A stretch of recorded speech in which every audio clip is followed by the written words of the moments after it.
En septembre 1995, deux sœurs d'une communauté religieuse isolée de Lozère ont disparu sans laisser de traces lors d'un trajet routinier vers le marché local. Betsabé, 19 ans, et Tabitha, 17 ans, n'étaient jamais arrivées à destination.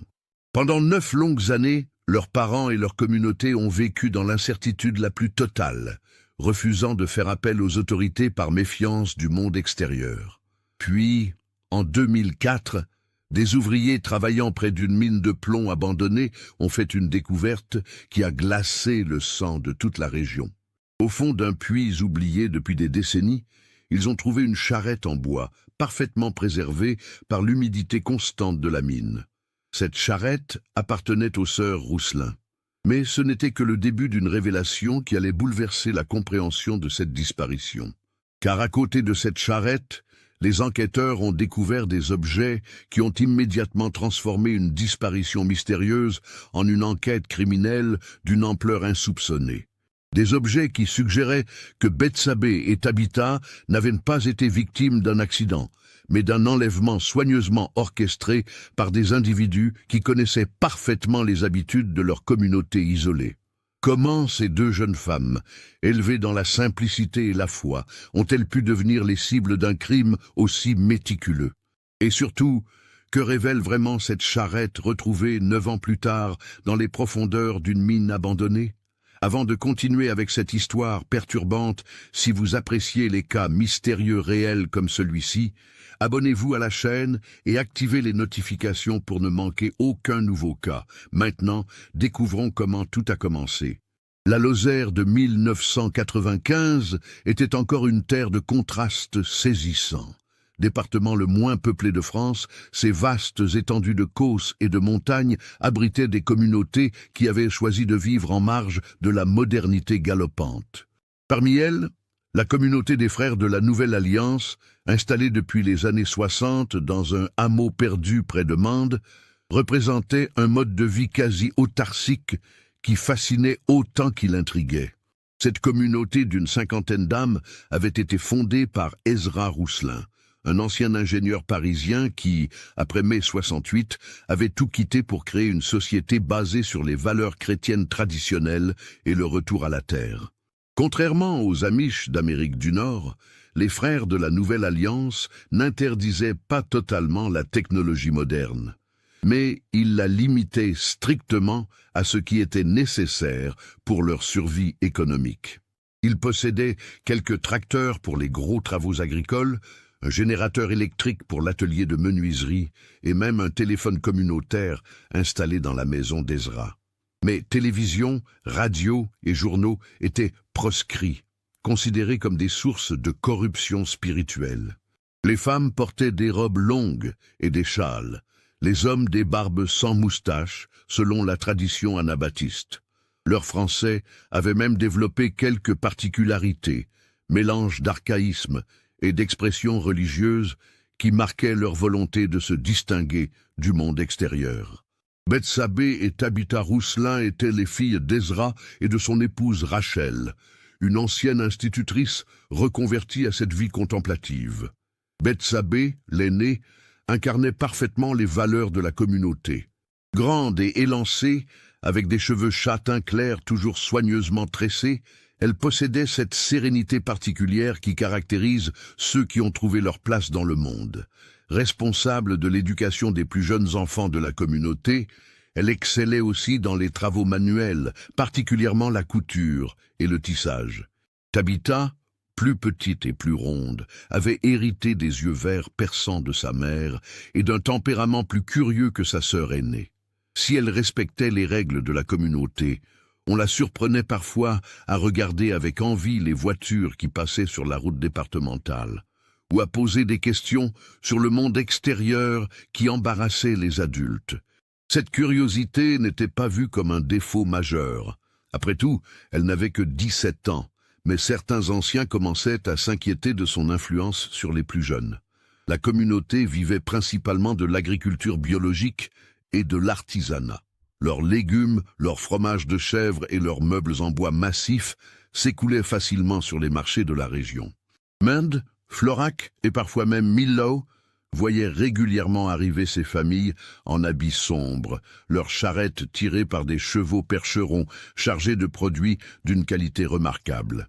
Ces déplacements commerciaux suivaient un calendrier précis, établi par le Conseil des Anciens et respecté religieusement. Chaque famille avait ses jours assignés, ses marchés désignés, ses routes habituelles. Cette organisation millimétrique permettait à la communauté de maintenir un contact minimal, mais nécessaire, avec l'extérieur, tout en préservant sa cohésion interne. Les relations avec les Anglais, terme dont ils désignaient tous ceux qui n'appartenaient pas à leur foi, restaient cordiales mais distantes. Les gendarmes de Mende connaissaient bien ces familles paisibles qui ne causaient jamais de troubles. Les commerçants locaux appréciaient leur honnêteté et la qualité de leurs produits. Mais cette bienveillance mutuelle ne dépassait jamais le cadre des relations commerciales ou administratives strictement nécessaires. Cette méfiance envers le monde extérieur trouvait ses racines dans l'histoire même de la communauté. Ezra Rousselin racontait souvent comment, dans les premières années, ils avaient été victimes de vols et de vandalisme de la part de jeunes des villages voisins. Comment les autorités locales, peu habituées à ce type de communauté, avaient multiplié les contrôles et les inspections qui ressemblaient davantage à du harcèlement qu'à de la bienveillance administrative. Au fil des années, les frères de la Nouvelle Alliance avaient appris à gérer leurs problèmes en interne, justice, éducation, santé. Tout était réglé selon leurs propres règles, basées sur l'Évangile et les décisions du Conseil des Anciens. Cette autonomie leur avait apporté la paix, mais elle avait aussi créé une forme d'isolement qui allait se révéler tragique. Le jeudi 21 septembre 1995 se levait sur la Lozère avec cette brume automnale caractéristique qui transforme les Causses en océan de coton. Dans la communauté des frères de la Nouvelle Alliance, l'activité commençait comme chaque matin par la prière collective de 6 heures, suivie du petit déjeuner communautaire et de la répartition des tâches quotidiennes. Ce jour-là, Bethsabée et Tabitha avaient été désignés pour se rendre au marché de Mende, avec une cargaison de fromage de chèvre, de confitures et de quelques meubles miniatures sculptés par les hommes de la communauté. Le trajet, qu'elle connaissait par cœur, suivait la route départementale 906 sur une vingtaine de kilomètres, un parcours que leur père Ezra avait calculé à 2h30 avec leur jument Espérance, une percheronne docile de 12 ans. Rachel Rousselin avait préparé le petit déjeuner de ses filles avec un soin particulier ce matin-là. Non par pressentiment, la communauté se méfiait de ce type de superstition, mais parce que c'était la première fois que Tabitha accompagnait sa sœur aînée sans supervision adulte. À 17 ans, elle était jugée assez mûre pour cette responsabilité. Mais Rachel ne pouvait s'empêcher d'éprouver cette inquiétude maternelle naturelle. Vers 8h30, les deux sœurs avaient chargé leur charrette sous le regard attentif de Samuel Beaumont, un jeune homme de 22 ans qui ne cachait pas ses sentiments pour Bethsabée. Grand, aux cheveux noirs et aux mains calleuses de menuisier, Samuel espérait secrètement être choisi comme époux par la famille Rousselin. Ce matin-là, il avait aidé à arrimer solidement les caisses de marchandises et vérifier l'état des roues et du harnachement. « Faites attention sur le chemin des Trois Croix », avait-il murmuré à Bethsabée en ajustant la bride d'Espérance. Hier, le père Mathias a vu des traces de pneus dans la boue près du virage, des voitures qui ne suivent pas la route habituelle. Bethsabée avait souri de ce mélange de prévenance et de jalousie masculine. « Nous serons prudentes, Samuel, et nous serons de retour avant le coucher du soleil, comme convenu. » Les deux sœurs étaient parties vers 9h précises, saluées par toute la communauté rassemblée dans la cour principale. Tabitha, excitée par cette première mission en autonomie, bavardait gaiement avec sa sœur aînée, tandis qu'Espérance prenait son rythme régulier sur le chemin de terre qui menait à la départementale. Le facteur rural, Gérard Fabre, les avait croisés vers 9h45, à la hauteur du pont sur le Bramont. Il connaissait bien ces deux jeunes femmes qu'il voyait régulièrement lors de ses tournées, et il avait échangé quelques mots aimables avec elles. Tabitha lui avait montré fièrement un panier de confiture qu'elle avait préparé elle-même, tandis que Bethsabée consultait sa montre de gousset pour vérifier qu'elle respectait bien leur horaire. Elle semblait parfaitement normale, témoignerait-il plus tard. Bethsabée était sérieuse comme toujours, Tabitha un peu plus enjouée. Rien ne laissait penser qu'elle puisse avoir des soucis. La jument était calme, la charrette bien chargée. Tout était comme d'habitude. À 10h15, Marie Bourrel, fermière installée au lieu-dit Les Granges, avait aperçu leur charrette qui passait devant sa propriété. Elle trayait ses vaches dans l'étable et avait reconnu le tintement caractéristique des grelots qu'Ezra Rousselin faisait toujours fixer au harnachement de ses chevaux. Par habitude, elle était sortie pour saluer les deux sœurs, mais la distance et le bruit des animaux l'avaient empêchée de leur parler. C'était le dernier témoignage fiable de leur présence sur la route de Mende. Vers midi, Henri Malzac, représentant en matériel agricole qui connaissait bien les habitudes de la communauté, s'était étonné de ne pas voir les sœurs Rousselin sur leur emplacement habituel au marché. Les frères de la Nouvelle Alliance étaient réputés pour leur ponctualité absolue, et leurs produits se vendaient toujours très rapidement aux habitants de Mende qui appréciaient leur qualité. À 14h, l'inquiétude d'Henri Malzac s'était transformée en véritable préoccupation. Il avait fait le tour du marché, questionné les autres commerçants, vérifié les rues adjacentes où les charrettes pouvaient parfois stationner en cas d'affluence. Aucune trace des sœurs Rousselin ni de leur attelage. Connaissant la mentalité de la communauté et ses réticences à impliquer les autorités extérieures, Henri Malzac avait pris sur lui de se rendre directement au hameau des frères de la Nouvelle Alliance. Le trajet en voiture lui avait pris 45 minutes et il était arrivé vers 15h dans la communauté où régnait déjà une atmosphère tendue. Ezra Rousselin, homme habituellement maître de ses émotions, ne parvenait pas à cacher son inquiétude grandissante. Rachel, le visage livide, serrait contre elle les plus jeunes enfants de la communauté comme si elle craignait qu'ils ne disparaissent à leur tour. Samuel Beaumont faisait les 100 pas dans la cour, jetant des regards anxieux vers le chemin d'accès dans l'espoir de voir apparaître la silhouette familière d'Espérance. « Mes filles ne sont jamais en retard », répétait Ezra à Henri Malzac. « Jamais. » Même quand Tabitha était petite et qu'elle s'arrêtait pour cueillir des fleurs, Bethsabée savait organiser le temps pour respecter les horaires. Il s'est passé quelque chose. Le Conseil des Anciens s'était réuni d'urgence vers 16h. Après une discussion intense qui avait duré près d'une heure, ils avaient pris une décision exceptionnelle.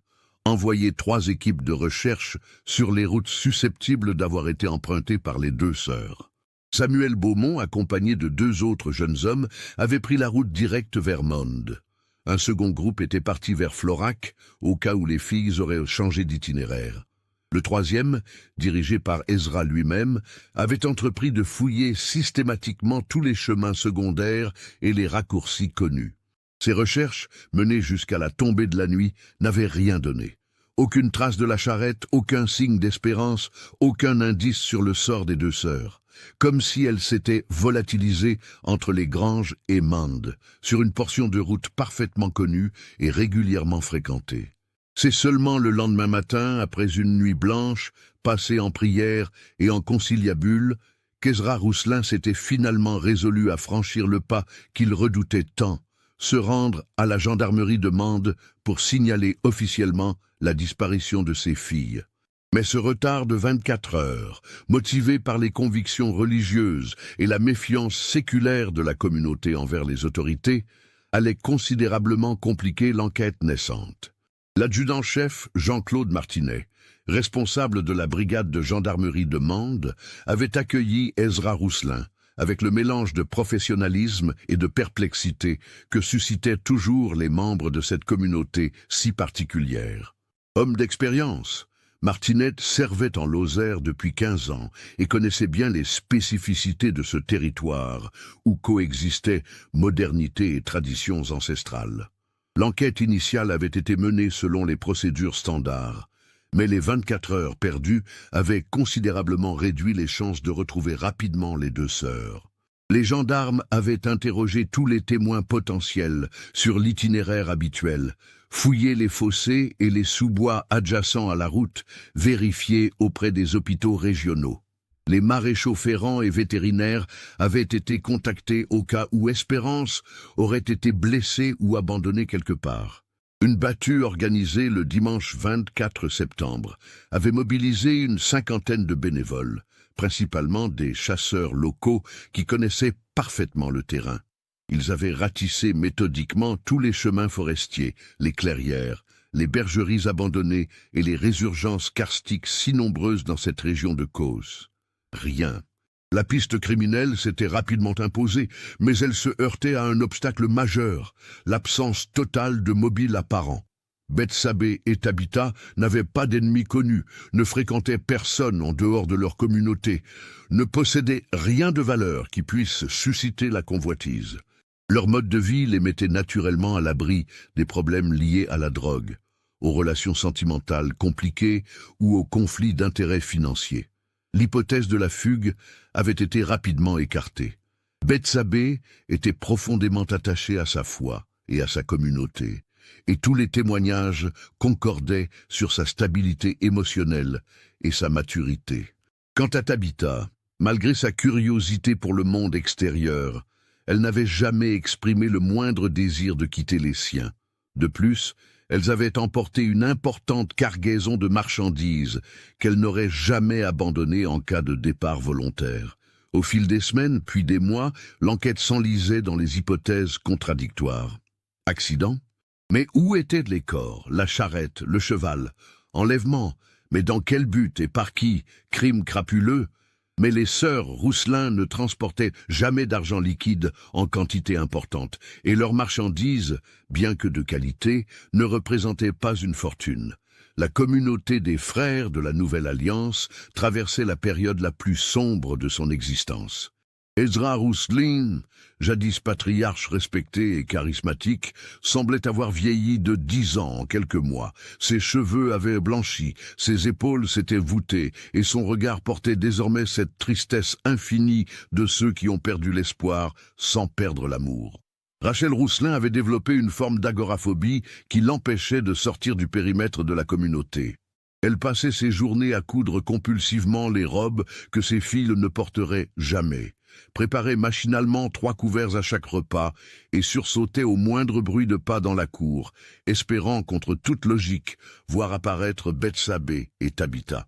Samuel Beaumont était probablement celui qui souffrait le plus, visiblement. Ses sentiments pour Bethsabée, jusqu'alors contenus dans la discrétion imposée par les codes de la communauté, explosaient désormais en crise de rage et de désespoir. Il parcourait inlassablement les routes de la région, scrutait chaque visage féminin entrevu au loin, harcelait les gendarmes de questions et de nouvelles théories. Les plus jeunes membres de la communauté développaient une peur irrationnelle de sortir seuls, même pour les tâches les plus anodines. Les parents ne laissaient plus leurs enfants s'éloigner sans surveillance, transformant cette société basée sur la confiance et la liberté relative en un environnement de méfiance et de contrôle permanent. L'impact économique n'était pas négligeable non plus.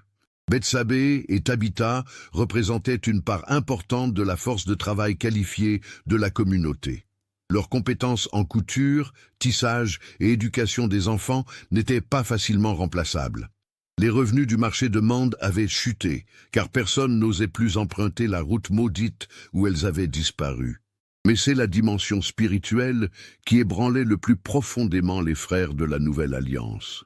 Comment Dieu avait-il pu permettre qu'un tel malheur frappe 2 jeunes femmes si pieuses, si pures, si dévouées à sa gloire?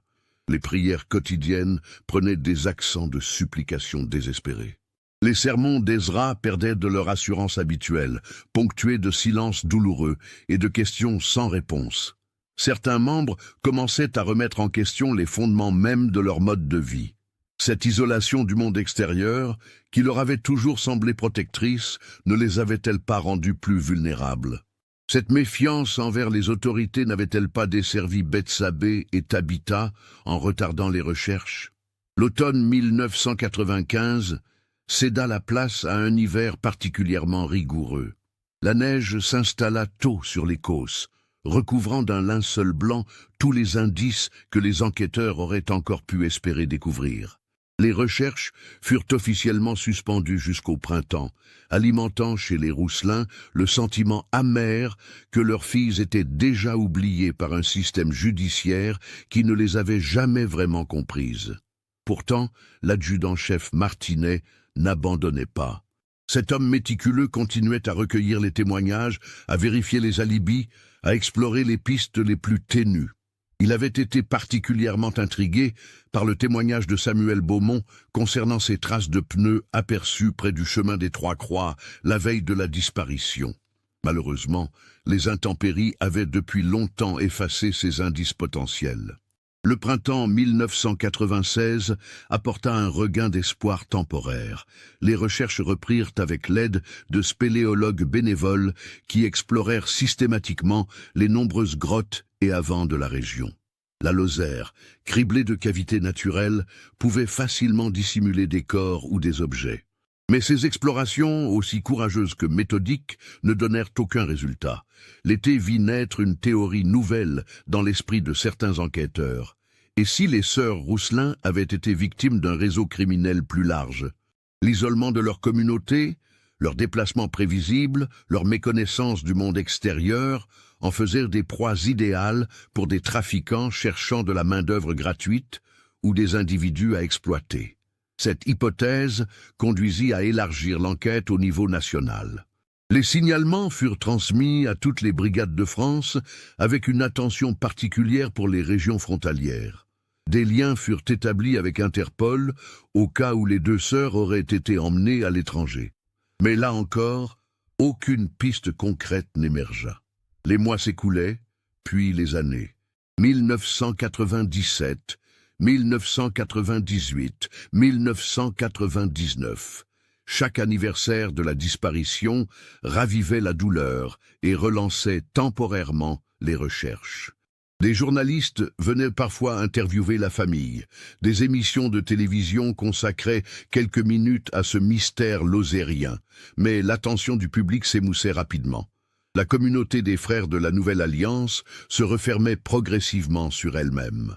Plusieurs familles, ébranlées par le drame et les questionnements qu'il soulevait, avaient quitté le hameau pour rejoindre d'autres groupes religieux ou réintégrer la société conventionnelle.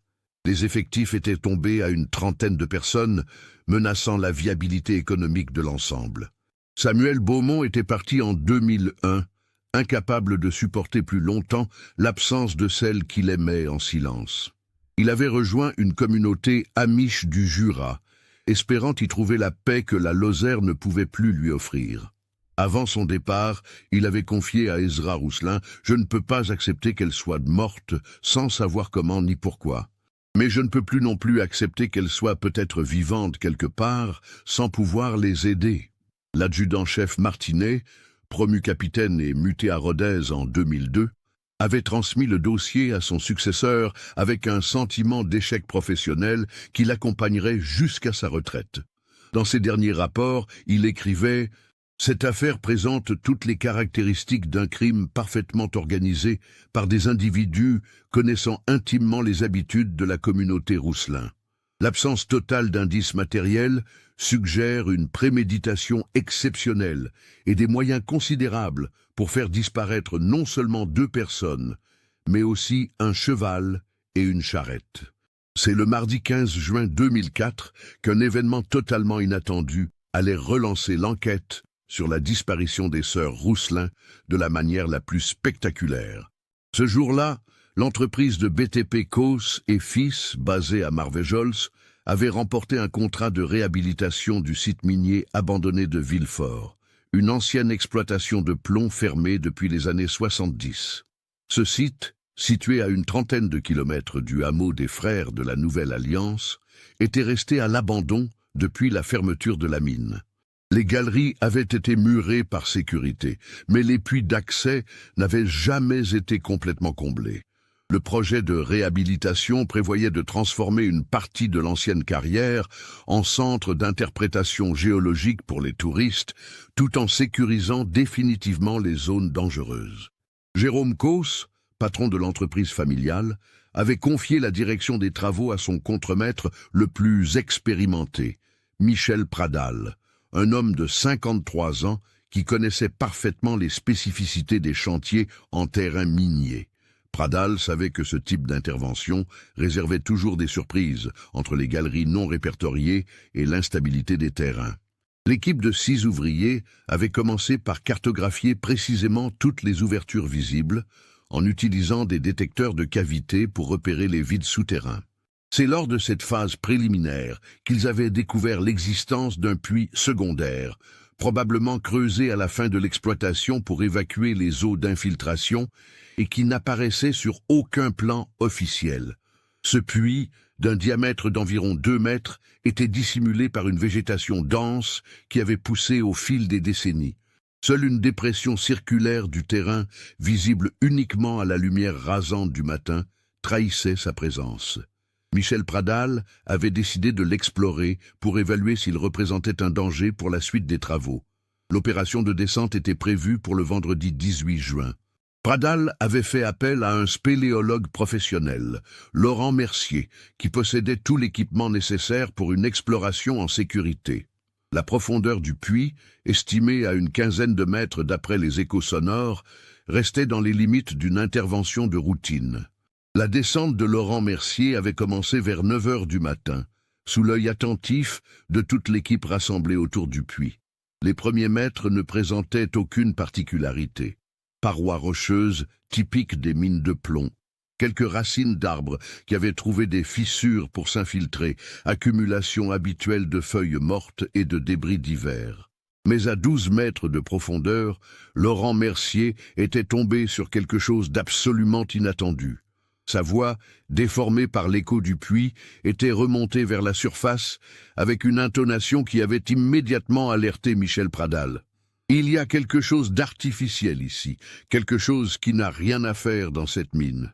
Les premiers objets remontés à la surface avaient plongé toute l'équipe dans la perplexité. Une roue en bois cerclée de fer, visiblement ancienne, mais remarquablement préservée par l'humidité constante de la mine. Puis des planches de chêne assemblées avec des clous forgés à la main. Enfin des éléments de harnachement en cuir qui portaient encore les traces de leur utilisation intensive. Il ne fallait pas être expert pour comprendre qu'ils étaient en train de remonter les restes d'une charrette. Mais comment cet attelage était-il arrivé au fond d'un puits de mine abandonné depuis des décennies? Et surtout, dans quel contexte avait-il pu être démonté avec un soin si méticuleux avant d'être jeté dans ce trou perdu, au milieu de nulle part? Michel Pradal, homme pragmatique habitué aux découvertes inattendues sur les chantiers, avait immédiatement pris la décision d'interrompre les travaux et de prévenir les autorités. Son expérience lui disait que cette découverte dépassait largement le cadre d'une simple curiosité archéologique. Cette charrette avait été délibérément démontée et cachée, et cette dissimulation suggérait fortement une activité criminelle. L'appel téléphonique passé à la gendarmerie de Mende vers 11h30 avait provoqué une réaction en chaîne qui allait bouleverser une enquête endormie depuis près de 9 ans. Le brigadier-chef Philippe Escudier, qui avait pris la communication, avait immédiatement pensé à l'affaire des sœurs Rousselin en entendant la description de cette charrette retrouvée. Le capitaine Marie-France Delacroix, nouvellement affecté à la tête de la brigade de Mende depuis seulement 6 mois, découvrait l'affaire Rousselin à travers les épais dossiers laissés par ses prédécesseurs. Femme de 42 ans, diplômée de Saint-Cyr et rompue aux techniques d'investigation les plus modernes, elle abordait cette découverte avec un œil neuf et une détermination qui allait rapidement porter ses fruits. Sa première décision avait été de faire établir un périmètre de sécurité autour du puits et d'appeler la police technique et scientifique de Montpellier. Si cette charrette était bien celle des sœurs Rousselin, chaque élément retrouvé pourrait contenir des indices ADN ou d'autres traces exploitables avec les technologies disponibles en 2004. L'expertise menée par Laurent Mercier s'était poursuivie sous surveillance policière. Mètre par mètre, le spéléologue professionnel remontait tous les éléments présents au fond du puits. Outre les parties de la charrette, il découvrait des objets qui ne laissaient plus aucun doute sur l'identité des victimes. une montre de gousset en argent gravée aux initiales ER. Ezra Rousselin l'avait donnée à Bethsabée pour ses 18 ans. Et surtout un châle en laine bleue que Rachel Rousselin reconnut immédiatement comme celui qu'elle avait tricoté pour Tabitha l'hiver précédant la disparition.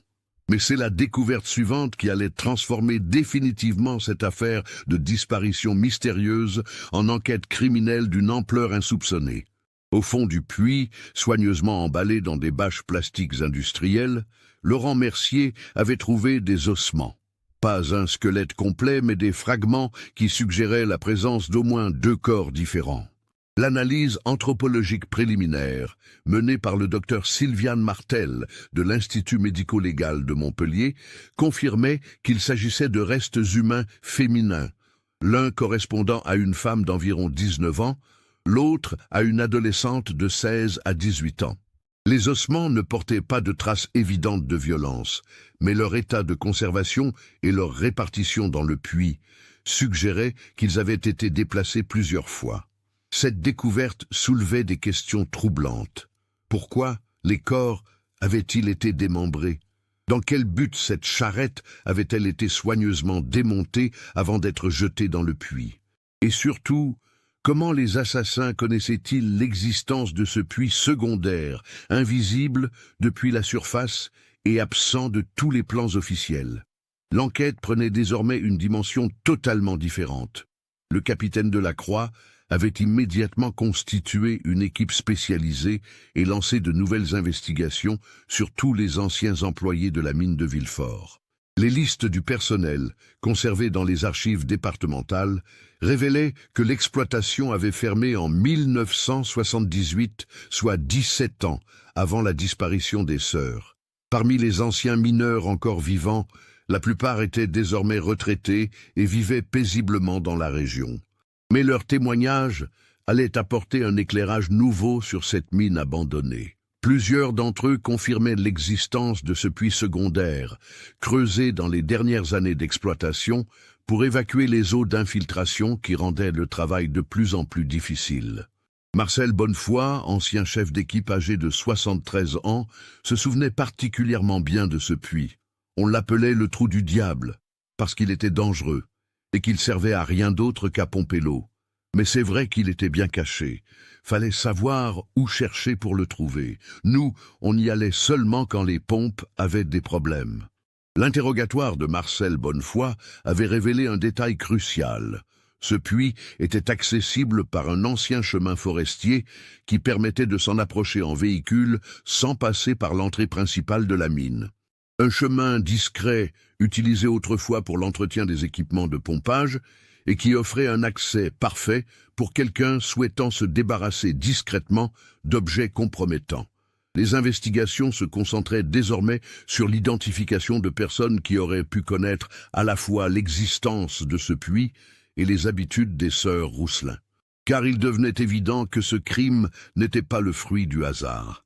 Les assassins avaient soigneusement planifié leur action, choisi leur lieu de dissimulation et organisé l'enlèvement avec une précision qui supposait une connaissance approfondie de leurs victimes. C'est à ce moment-là que le nom de Fabien Morel avait ressurgi dans l'enquête. Cet homme de 54 ans, électricien de profession, habitait un petit hameau à mi-chemin entre la communauté des frères de la Nouvelle Alliance et l'ancienne mine de Villefort. Son père, Jean-Baptiste Morel, avait travaillé comme électricien à la mine jusqu'à sa fermeture en 1978. Fabien Morel n'était pas inconnu des services de police. Il avait été condamné en 1989 pour détention de matériel pédopornographique, puis en 1992 pour tentative d'enlèvement sur mineur. Des faits qui, rétrospectivement, prenaient une dimension particulièrement inquiétante. L'homme avait toujours vécu seul dans la maison familiale héritée de ses parents, une bâtisse isolée entourée de bois et parfaitement située pour observer les allées et venues sur les routes de la région.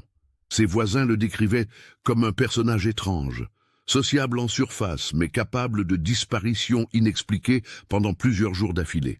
Plus troublante encore, Fabien Morel possédait une camionnette Peugeot J9 depuis 1994, un véhicule suffisamment spacieux pour transporter une charrette démontée et 2 personnes, et suffisamment commun pour ne pas attirer l'attention sur les routes de Lozère.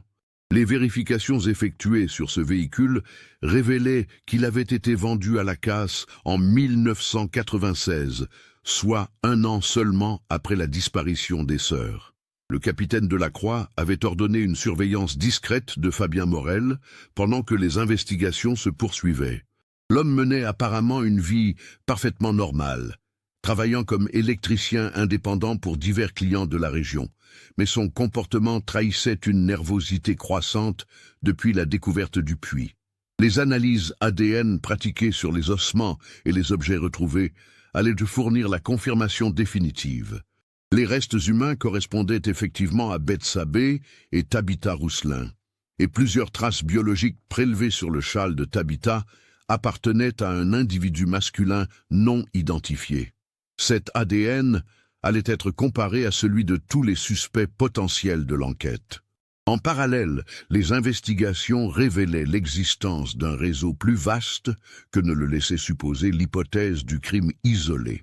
Fabien Morel entretenait des contacts réguliers avec plusieurs individus condamnés pour des faits similaires, notamment à travers des correspondances que la police avait saisies lors d'une perquisition discrète menée en son absence. Ces lettres, rédigées dans un langage codé mais parfaitement compréhensible pour les enquêteurs spécialisés, évoquaient des acquisitions et des collections qui ne laissaient aucun doute sur leur véritable nature. Elle mentionnait également des communautés isolées, présentées comme des terrains de chasse idéaux en raison de leur méfiance envers les autorités. L'enquête révélait progressivement l'existence d'un réseau pédophile organisé qui ciblait spécifiquement les jeunes filles issues de communautés religieuses isolées. Ces prédateurs avaient identifié dans le mode de vie des frères de la Nouvelle Alliance une vulnérabilité parfaite. Des familles qui évitaient le contact avec les autorités, des jeunes femmes qui se déplaçaient selon des horaires prévisibles, et une communauté qui gérait ses problèmes en interne. Le témoignage de Samuel Beaumont, retrouvé et interrogé dans sa nouvelle communauté du Jura, apportait un élément crucial. Ce détail des traces de pneus qu'il avait observées près du chemin des Trois Croix la veille de la disparition prenait soudain tout son sens. Ces traces correspondaient parfaitement aux dimensions des pneus équipant la Peugeot J9 de Fabien Morel. L'étau se resserrait autour du suspect principal, mais le capitaine Delacroix savait qu'elle devait agir avec prudence. Fabien Morel n'était probablement qu'un exécutant dans une organisation plus vaste, et une arrestation prématurée risquait de compromettre l'identification de ses complices. C'est pourquoi elle avait décidé d'organiser une opération d'infiltration particulièrement audacieuse. En se faisant passer pour une travailleuse sociale, intéressée par les cas difficiles de jeunes femmes issues de communautés fermées, elle espérait pousser Morel à révéler l'existence de son réseau et les méthodes utilisées pour repérer et capturer leurs victimes.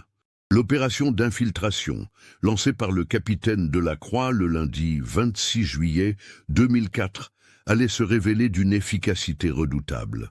Sous l'identité d'emprunt de Sylvie Marchand, psychologue spécialisée dans l'accompagnement de jeunes femmes en rupture familiale, elle avait pris contact avec Fabien Morel sous prétexte d'une recherche universitaire sur l'isolement des communautés religieuses. La couverture était parfaitement crédible.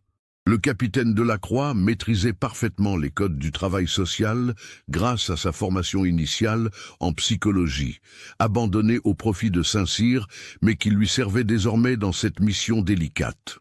Elle s'était installée temporairement dans un petit appartement loué à Mende, équipé de matériel d'enregistrement sophistiqué, fourni par la police technique. Le premier contact avec Fabien Morel avait eu lieu dans un café de Marvejols, territoire neutre où l'homme se sentait suffisamment en confiance pour accepter de parler.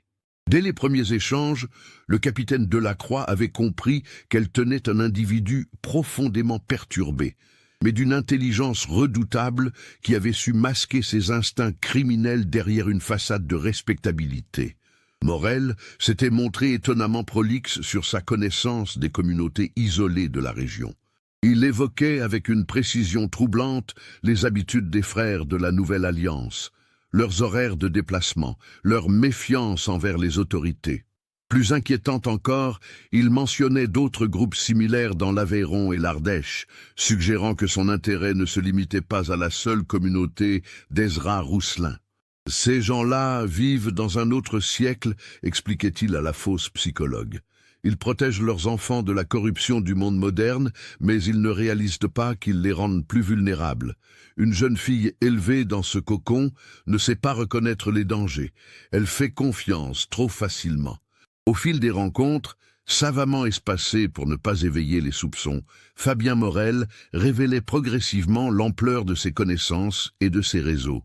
Il évoquait des amis, partageant ses préoccupations concernant l'éducation des jeunes filles, des études menées sur leur développement psychologique, un vocabulaire codé qui ne trompait personne sur ses véritables intentions. Le tournant décisif s'était produit lors de leur 4e rencontre, le vendredi 13 août 2004. Ce jour-là, enhardi par la confiance qu'il pensait avoir établie avec la prétendue Sylvie Marchand, Morel avait commis l'erreur fatale de mentionner explicitement les sœurs Rousselin. « J'ai connu 2 sœurs de cette communauté », avait-il déclaré, avec un sourire qui avait glacé le sang du capitaine de la Croix. « Des filles magnifiques, pures comme on n'en fait plus, Bethsabée et Tabitha. Elles venaient régulièrement au marché de Mende. J'ai eu l'occasion de leur parler plusieurs fois, des conversations très instructives. Cette révélation spontanée constituait le premier aveu direct impliquant Fabien Morel dans la disparition des 2 sœurs. Mais le capitaine de la Croix savait qu'elle devait aller plus loin pour obtenir les preuves nécessaires à une condamnation, et surtout pour identifier les complices. Elle avait alors joué la carte de la provocation calculée. Ces jeunes femmes ont pourtant disparu, si mes souvenirs sont bons. Un cas qui n'a jamais été résolu. Dommage pour votre étude. La réaction de Morel avait été immédiate et révélatrice. Son visage s'était fermé, ses mains avaient légèrement tremblé, et il avait regardé autour de lui comme pour vérifier qu'il n'était pas observé. Puis, après un long silence, il avait murmuré. Parfois, les sujets d'étude disparaissent de leur propre chef, ou alors ils trouvent des environnements plus adaptés à leur épanouissement. Cette phrase, enregistrée par le matériel sophistiqué dissimulé dans le sac du capitaine de la Croix, constituait un aveu déguisé de la participation de Morel à l'enlèvement. Mais l'enquêtrice voulait pousser plus loin, obtenir des détails sur les méthodes utilisées et l'identité des complices. Ces environnements alternatifs, vous les connaissez ? Avait-elle demandé avec une feinte curiosité professionnelle. Fabien Morel avait alors révélé l'existence d'un réseau beaucoup plus vaste et organisé que ne l'avaient imaginé les enquêteurs. Il évoquait des familles d'accueil spécialisées situées dans plusieurs départements du sud de la France, des centres de rééducation non officiels où de jeunes femmes étaient préparées à leur nouvelle vie. Le vocabulaire euphémistique ne masquait qu'imparfaitement la réalité sordide. Un réseau de traite d'êtres humains spécialisé dans l'exploitation de jeunes femmes issues de milieux protégés. Ces criminels avaient développé une méthode particulièrement perverse, ciblant spécifiquement des victimes dont la disparition ne déclencherait pas immédiatement une enquête approfondie. Le plus difficile, expliquait Morel avec un détachement glaçant, c'est la logistique.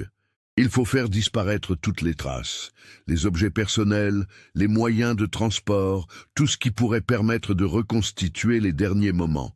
J'ai des amis qui sont très créatifs dans ce domaine.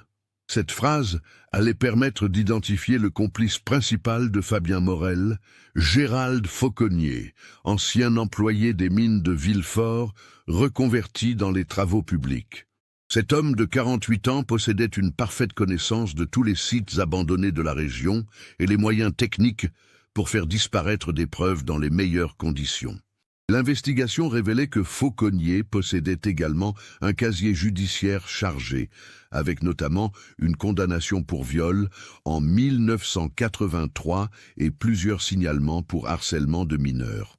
Sa collaboration avec Morel remontait au début des années 90, quand ils s'étaient rencontrés dans le cadre d'une association d'anciens détenus.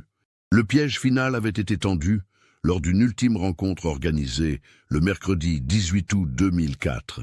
Cette fois, le capitaine Delacroix avait amené la conversation sur les aspects pratiques de ces déplacements de jeunes femmes, poussant Morel à révéler les détails techniques de leurs opérations. L'homme avait alors commis l'erreur fatale de décrire précisément comment lui et Fauconnier s'y prenaient pour intercepter leurs victimes. Il évoquait la surveillance préalable pour établir les habitudes de déplacement, l'utilisation de véhicules banalisés pour ne pas attirer l'attention, les lieux de rendez-vous discrets où les victimes étaient transférées vers leurs nouveaux environnements. Plus accablant encore, il avait mentionné l'existence d'un dépôt situé dans une ancienne ferme abandonnée près de Banassac, où étaient stockés temporairement les effets personnels non nécessaires des victimes avant leur recyclage ou leur destruction. Ce dépôt contenait, selon ses dires, des souvenirs de toutes leurs opérations depuis 10 ans. Cette révélation avait immédiatement déclenché une opération d'envergure coordonnée par le capitaine Delacroix. Pendant que Fabien Morel était maintenu sous surveillance discrète pour éviter qu'il ne prévienne ses complices, 3 équipes de gendarmes investissaient simultanément son domicile, celui de Gérald Fauconnier et la ferme abandonnée de Banassac. L'arrestation de Fabien Morel et Gérald Fauconnier, effectuée simultanément le jeudi 19 août 2004 à 6 heures du matin, marquait l'aboutissement de 9 années d'enquête et le démantèlement d'un réseau criminel d'une ampleur insoupçonnée. Les perquisitions menées dans leurs domiciles respectifs avaient révélé un arsenal de preuves accablantes. Chez Morel, les enquêteurs découvraient un véritable musée de l'horreur. Des centaines de photographies de jeunes femmes prises à leur insu, des plans détaillés de plusieurs communautés religieuses isolées, et surtout, un carnet manuscrit répertoriant méthodiquement les cibles potentielles repérées au fil des années.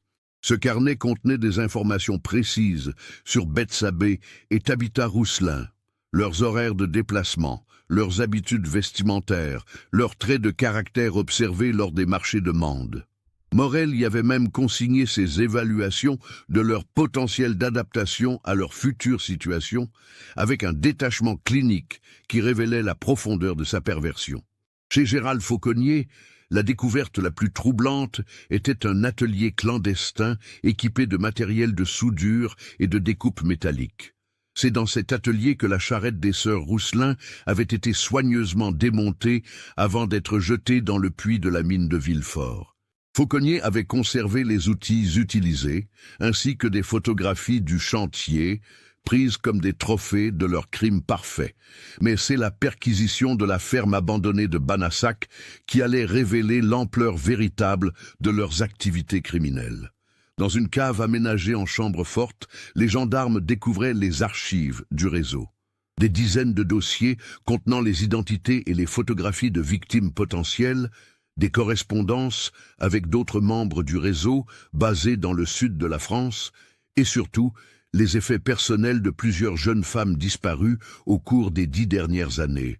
Ces effets personnels permettaient d'établir un lien direct entre Morel, Fauconnier et au moins 7 autres disparitions de jeunes femmes issues de communautés religieuses isolées.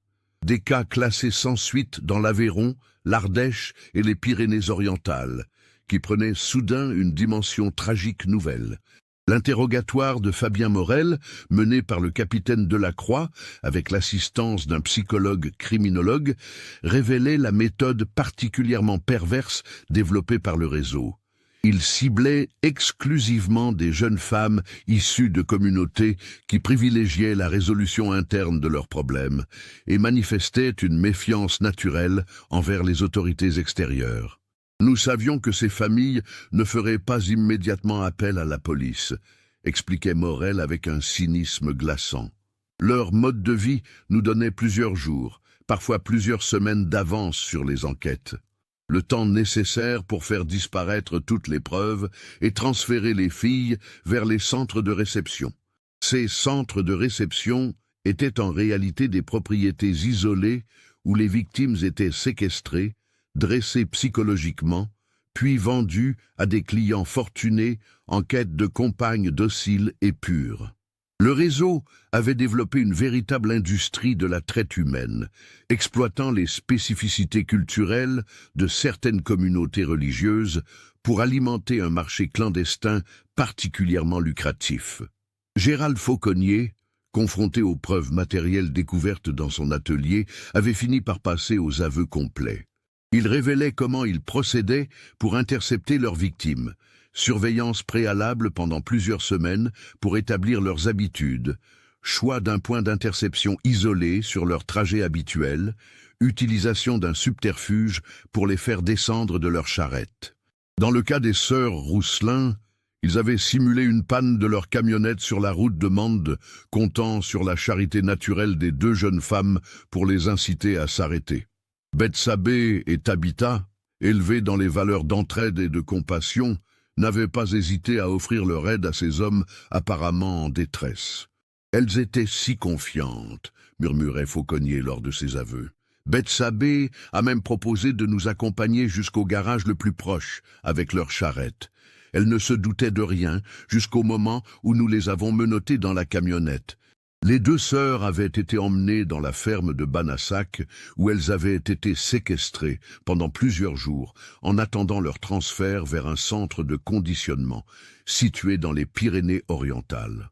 Mais contrairement à d'autres victimes qui avaient fini par se soumettre au dressage psychologique, Bethsabée et Tabitha avaient résisté avec une détermination qui avait surpris leurs ravisseurs.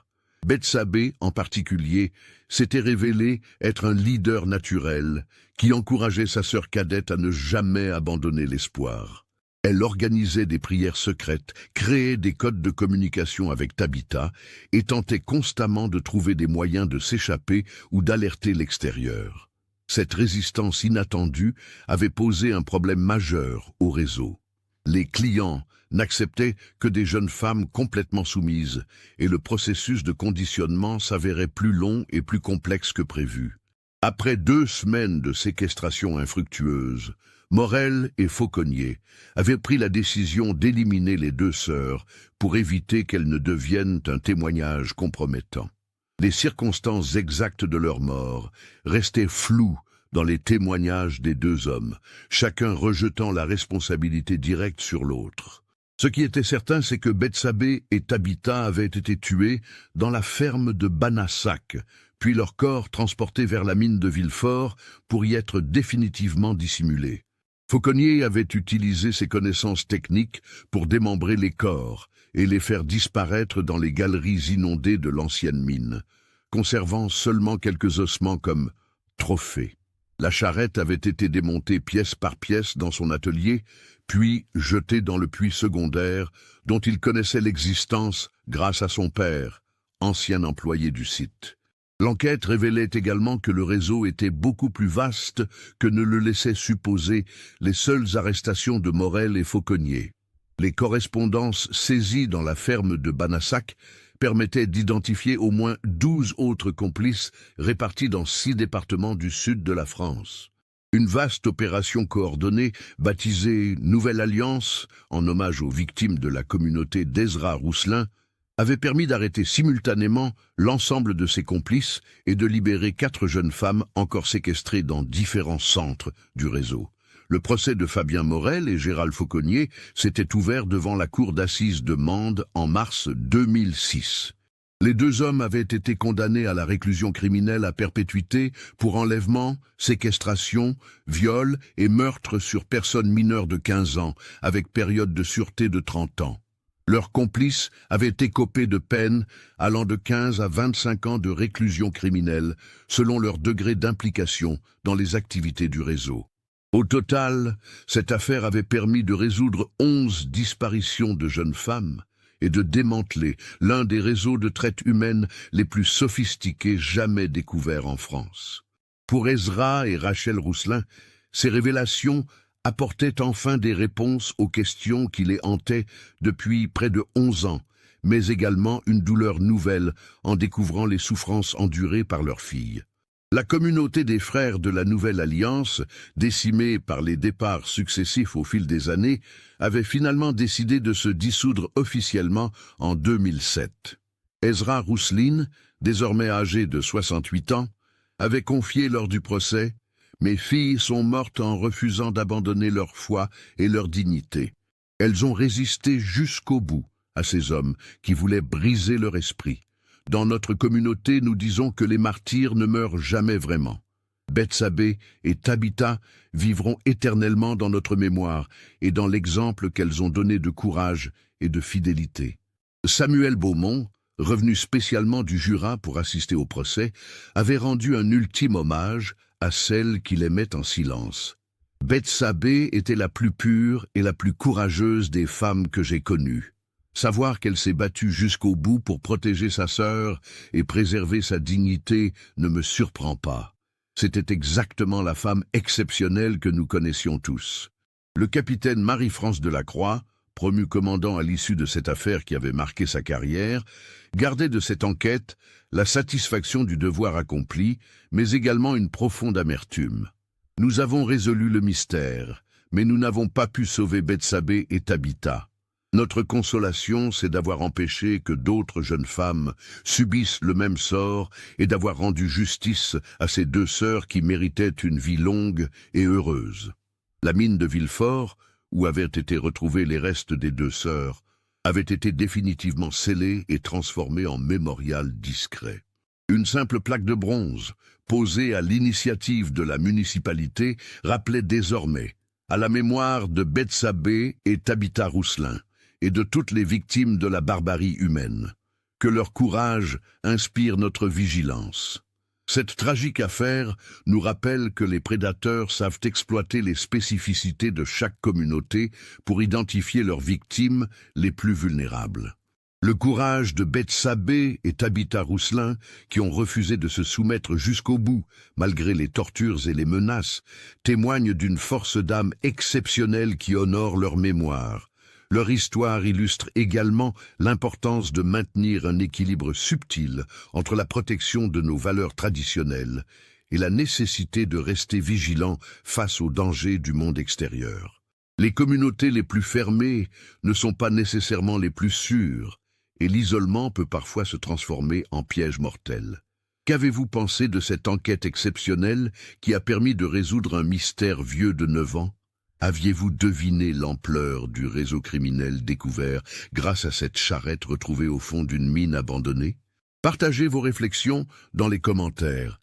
Si cette reconstitution minutieuse d'une enquête criminelle réelle vous a captivé, n'oubliez pas de vous abonner à la chaîne et d'activer les notifications pour ne manquer aucun de nos nouveaux cas. Laissez un like si cette histoire vous a marqué et partagez-la avec vos proches qui s'intéressent aux grandes affaires criminelles françaises.